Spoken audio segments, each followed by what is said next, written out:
हुए तो ईदे फिर भी ना मिली करबला से आने की अकबर की खबर लो जब चांद मुहर्रम का चांद में उजड़ी है बीमार की उम्मीदें दुखियार ने गुजारी है रोते हुए तो ईदें फिर भी ना मिली।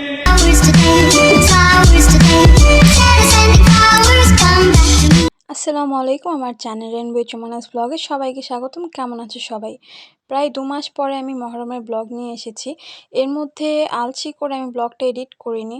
তো এখানে তৈরি করা হচ্ছিল নেয়াজ আর শরবত। আমাদের বাসায় মহরমে কুরবানির গোশত দিয়ে খিচুড়ি রান্না হয় তবারক বা নেয়াজ হিসেবে। আমার বোনের বেবি যেহেতু গরুর গোশত খেতে পারে না, এজন্য খালি খিচুড়ি রান্না করা হয়েছিল ওর জন্য। তো আমরা কিছু মানুষকে দেওয়ার জন্য এখানে খাবার প্যাকেট করছিলাম। আর আমি হোসেনি দালানে গিয়েছিলাম, সেখান থেকে নিয়ে এসেছিলাম এই যে খেজুর, মানে ওই জিনিসটাকে বিস্কিটের মধ্যে দেখতে খেজুর লাড্ডু, আর এই বিস্কিট হচ্ছে নেয়াজ দিয়েছিল। তো এটা কিনে এনেছিলাম। এরপরে আমরা গিয়েছিলাম আমাদের এইখানে তাজিয়া মিছিল দেখতে মাঠে। তো হোসেনি দালানের ভিডিওটা কিন্তু আমি শর্টসে আপলোড দিয়েছি, তোমরা চাইলে দেখে নিতে পারো। या वलीउल आलमीन अल्लाह जल अल्लाह जल या वलीउल आलमीन अल्लाह जल अल्लाह जल।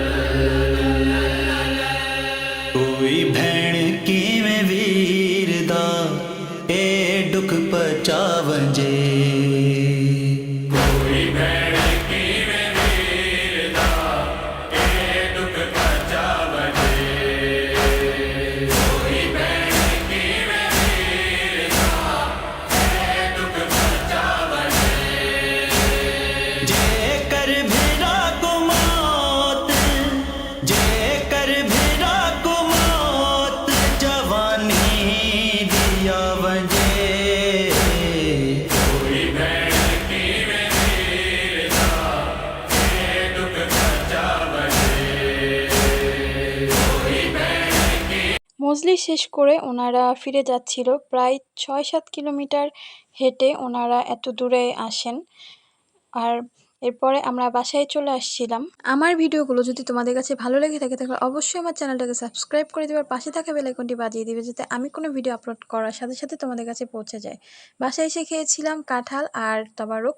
সবাই ভালো থেকো, আমাকে দয়া মনে রেখো। আজকে এই পর্যন্তই। আল্লাহ হাফেজ।